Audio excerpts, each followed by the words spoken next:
Steve, just checking in. You good? My dad. He's a handful, I know. Sorry you had to see that side of him. Hey, Lizzie. No sweat. It's not on you.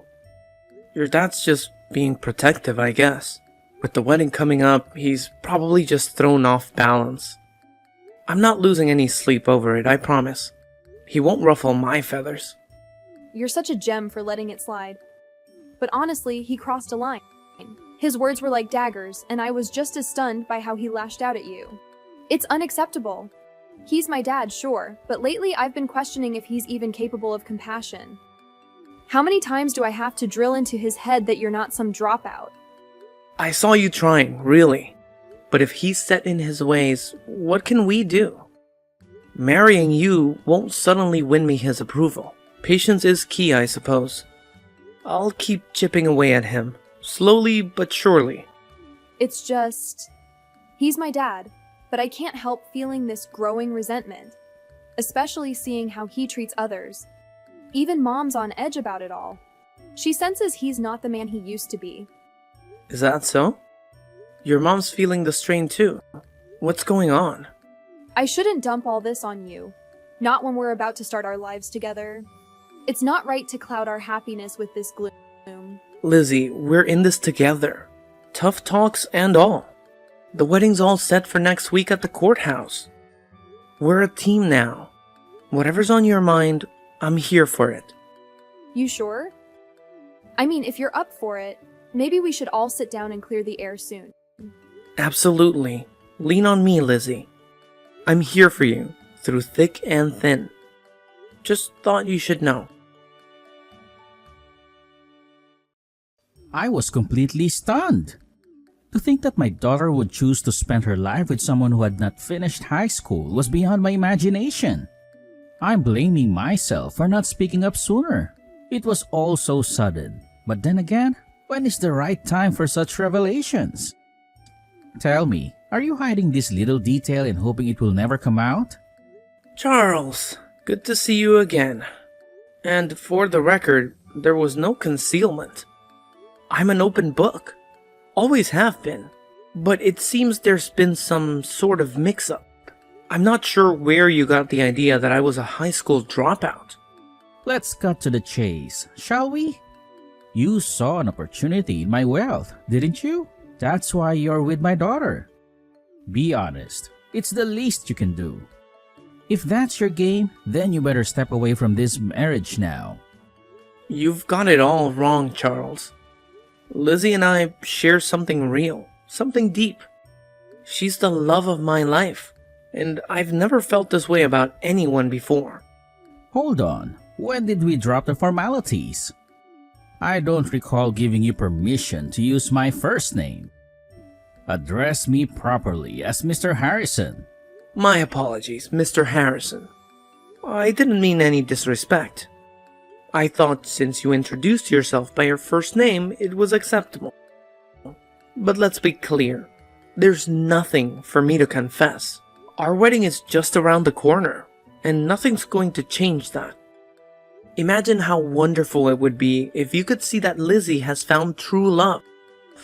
This wedding has barreled ahead with such speed.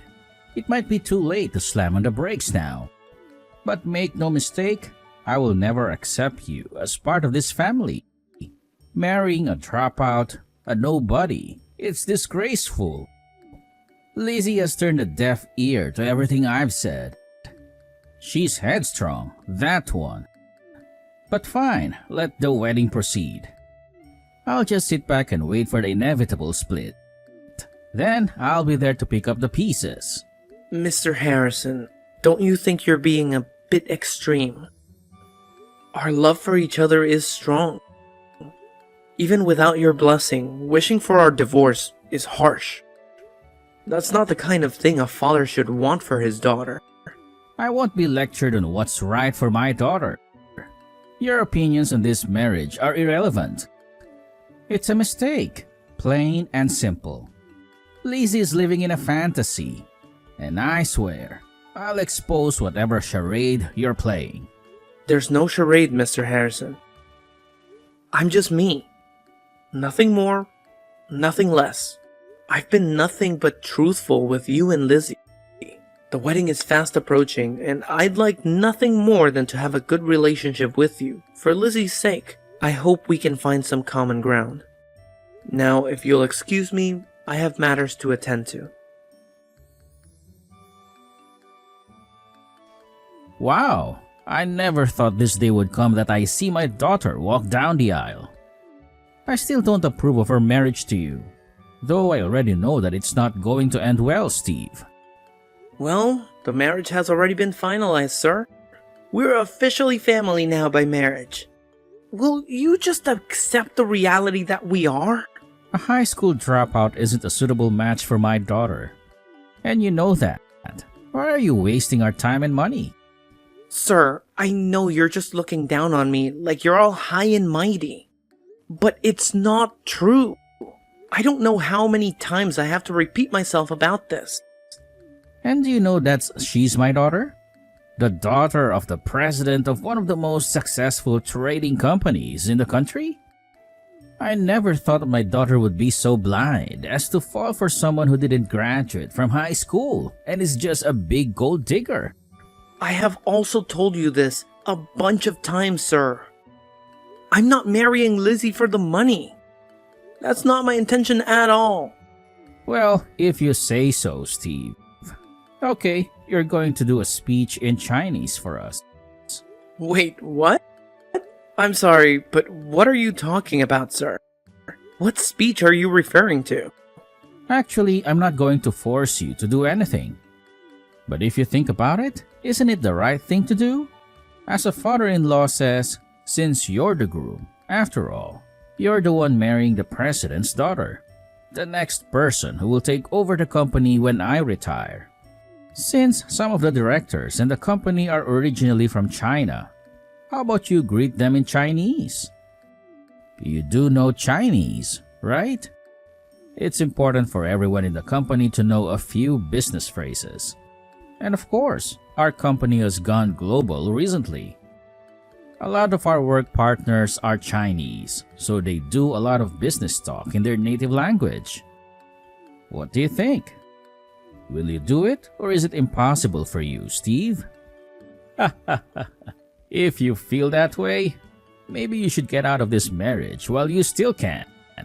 Well, sir, I never said it was impossible, but you kind of sprung this on me, which puts me under a bit of pressure. Wow, but you're still being open to the idea. Many of my executives and friends are foreigners, thus some of the elite professionals in the business. Since you're not a shy person, I'm sure you'll have no problems with being able to speak to them in Chinese. It'll probably end up being embarrassing for you. So maybe it's better to not get married now and avoid all the hassle. Well, I think we've allotted time to have some speeches done during the ceremony. I guess I could squeeze it in somewhere. Of course. Let's give you a chance to say something for the sake of my friends. I'll ask you to say the final remarks at the end of the ceremony in Chinese. Alright? Wow, since you're only a high school dropout with hardly an education, I'm sure you'll find it impossible to do. No, sir. I think I'll be perfectly fine in doing this. Please, let me greet your executives. Wow, I can't believe this. You're definitely going to get embarrassed and screw up everything. I just know it. Okay, if you think so, Mr. Harrison. But I'm sure everything will work out just fine. The ceremony is about to start shortly, so there's not much time for you to prepare yourself. At least just panic a little and break out into a sweat so I can have something to laugh about later. I don't think I'll get embarrassed, sir, since I don't mind talking in front of a lot of people. I'll do my best to give my speech. Okay, if you say so. Just don't embarrass me as well. It really would be a shame to let my daughter marry an incompetent high school dropout. No, it'll be okay, sir. Please don't panic over this. I've got it all covered. I think you think I'm going to embarrass you. In fact, Mr. Harrison, is it true that you don't understand a word of Chinese at all? Excuse me? What on earth are you situated here, boy?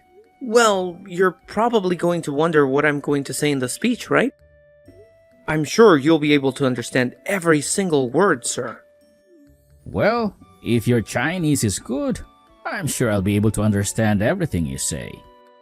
Don't you dare think about provoking me right before you marry my daughter. I'm sorry that you think that I'm doing that, sir. Please, enjoy the wedding ceremony. I know I'm going to. I can't wait to see my future wife at the altar.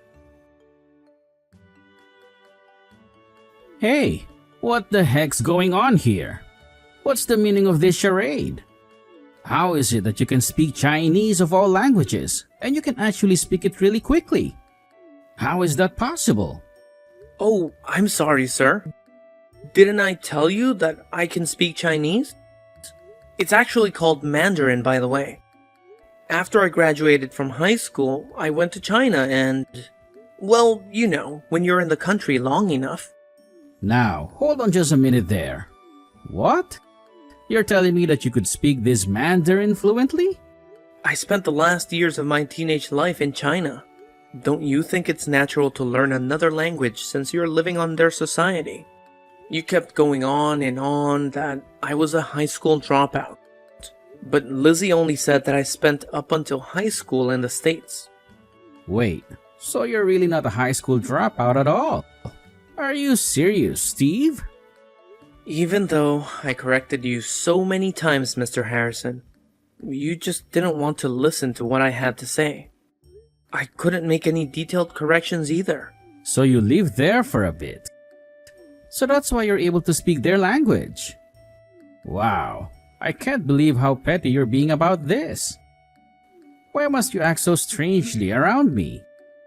I've done nothing to make you act this way. Well, I don't get your attitude towards me.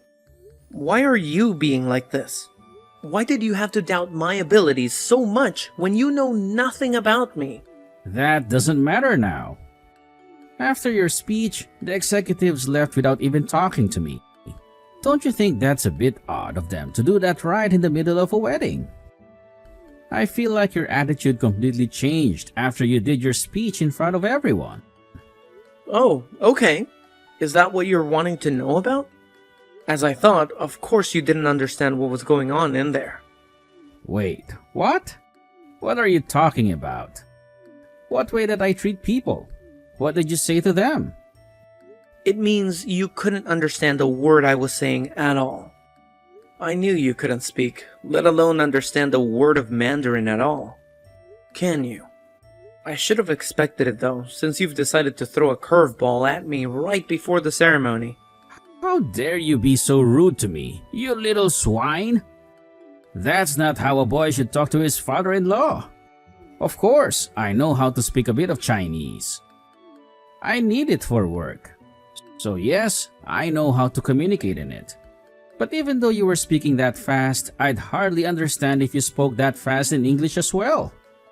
It's bad to talk so fast when people are trying to listen. Oh, really? Is that so, Charles? I'm sorry for speaking so fast that you couldn't understand me. I guess it would be better to lower my speaking to a beginner's level. Why are you acting like this towards me? You've got no right to talk to me like that. Are you trying to pick a fight with me? That's not my intention at all, Mr. Harrison. You should know that. By the way, I think all the Mandarin speakers at the venue understood what I said. I think my speech was a pretty good level of speed. You really didn't understand me, did you, Charles? I don't give a crap anymore about the speed anymore. Just tell me what you said, please. Why did my executives behave like they did? I just revealed your misdeeds to them in Mandarin, that's all. If you learned the language, you'd know what I said, Charles. Wait, what? What misdeeds are you talking about? I've not done anything wrong to them, or any other employee for that matter. Of all the people that were in that room, you know yourself best, right, Charles? Even though you pretended to know Mandarin, you just went about your business. You proved important meetings without understanding the context of those meetings. You actually used that to your advantage so that you could get more money out of them. Did you really think that I wouldn't find out about your dishonesty, Charles? What on earth are you talking about? How dare you accuse me of such things? How on earth would you have found out about this anyway? I haven't done any of those things that you said. As someone who doesn't work for my company, how did you find out about these rumors? Well, to be honest with you, Charles, I'm not actually an outsider. Give me some credit for knowing a lot about your company. What the heck's that supposed to mean? Why are you trying to say jaded? You're making no sense to me at all. Maybe it's because you're not listening to me.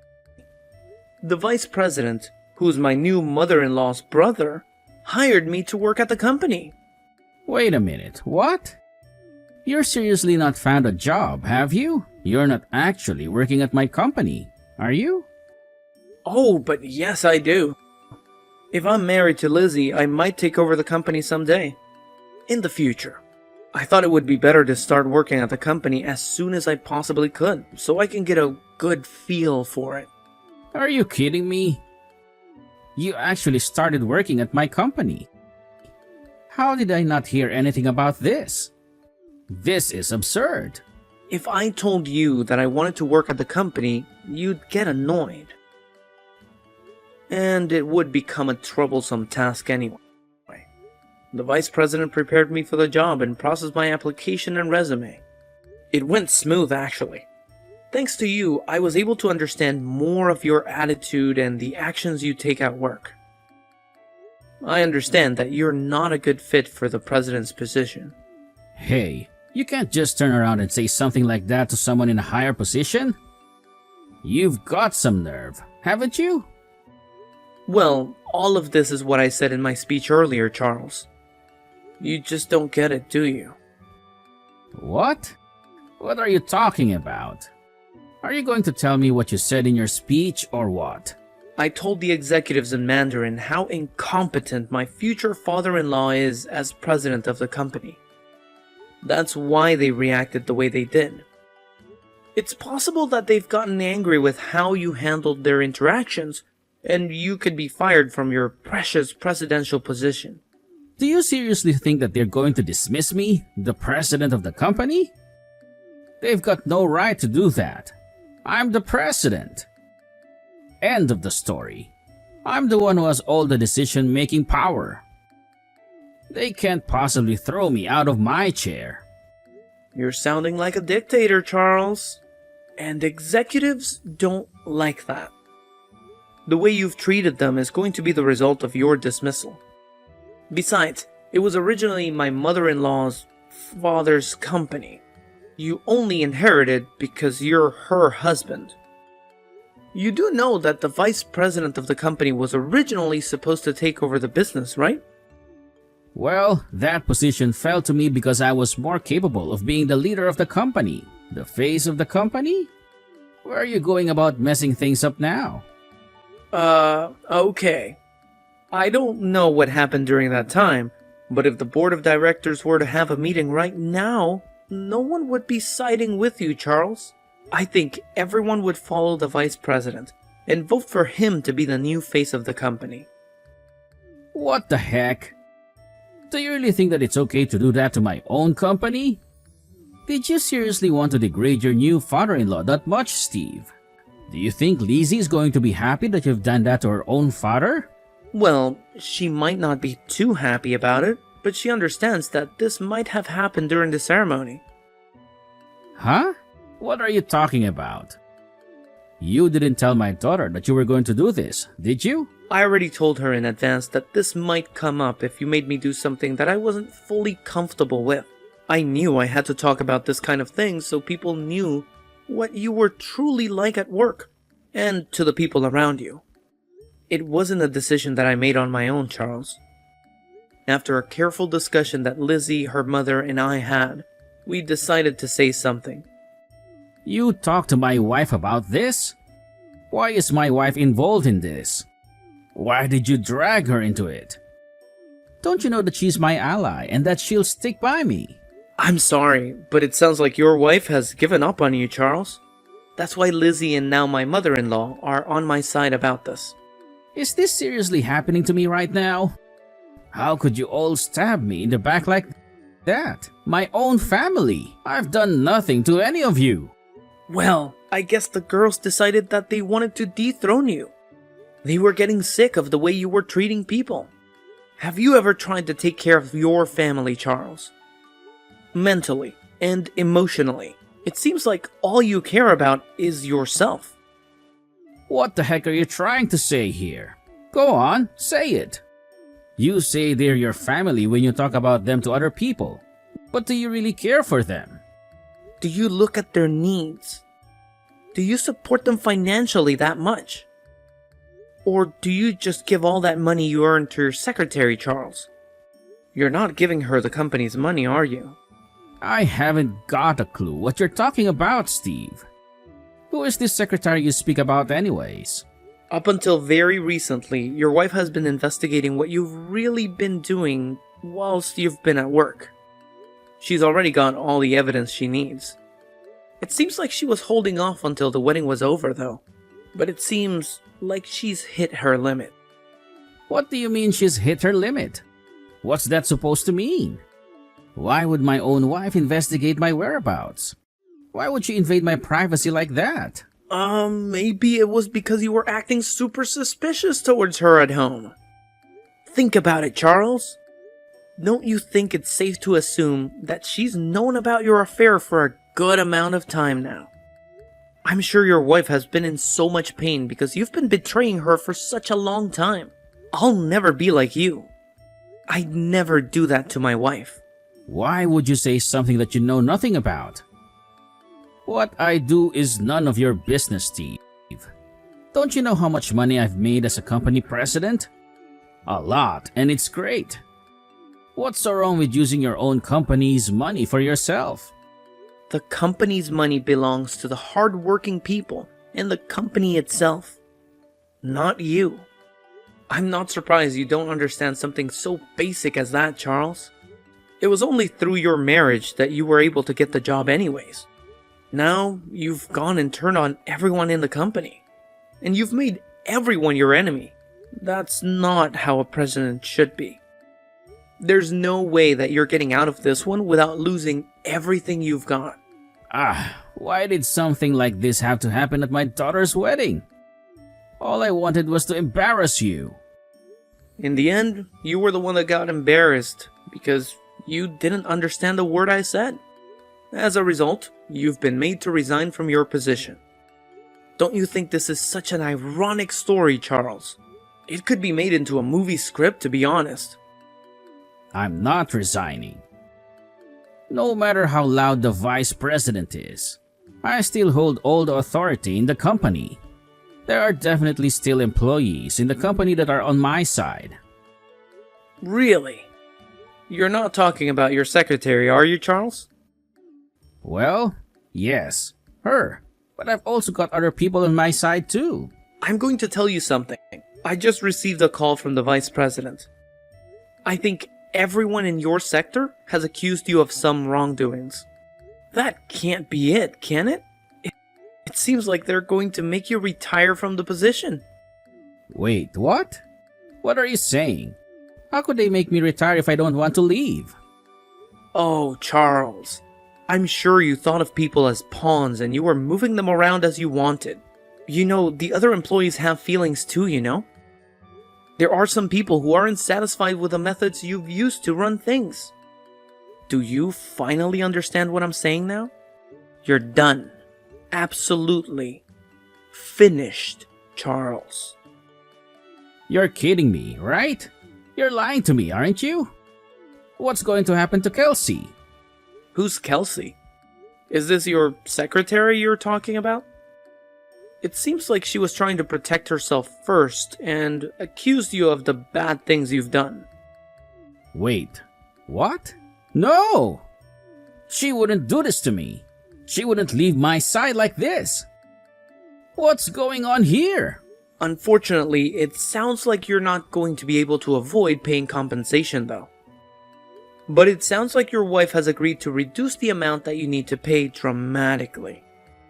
So that should be a relief for you. Yeah. What the heck? She can't just do that without discussing things with me first. This is all your fault. My family is in shambles because of you, boy. It's not my fault at all, sir. It's all your fault, Charles.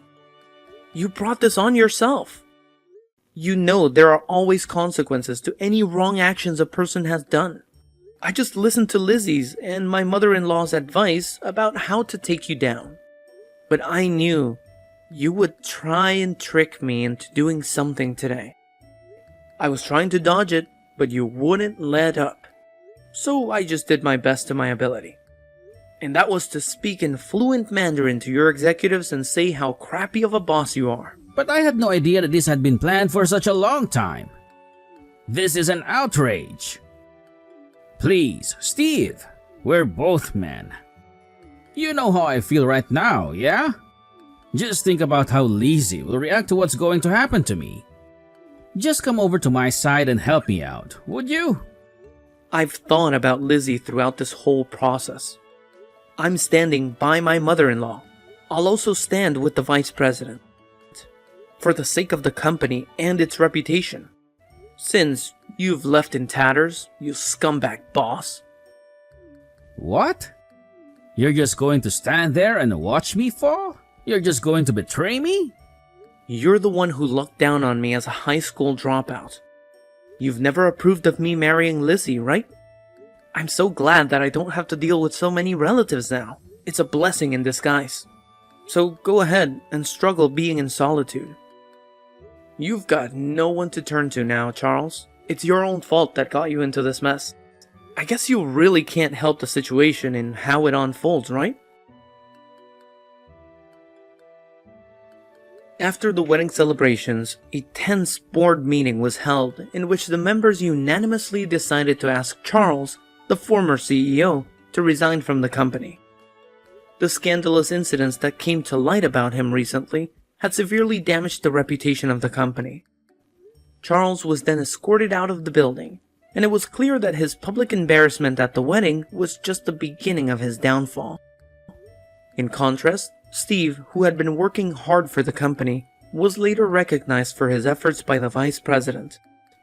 Steve had begun putting in extra hours, engaging in innovative ideas and building strong relationships with clients, all while keeping a low profile. His dedication and hard work paid off, and he continued to climb up the corporate ladder. Steve had a lot to prove, especially since his father-in-law's reputation had tainted the company's image. He was determined to make a successful career for himself and not end up like his scumbag father-in-law.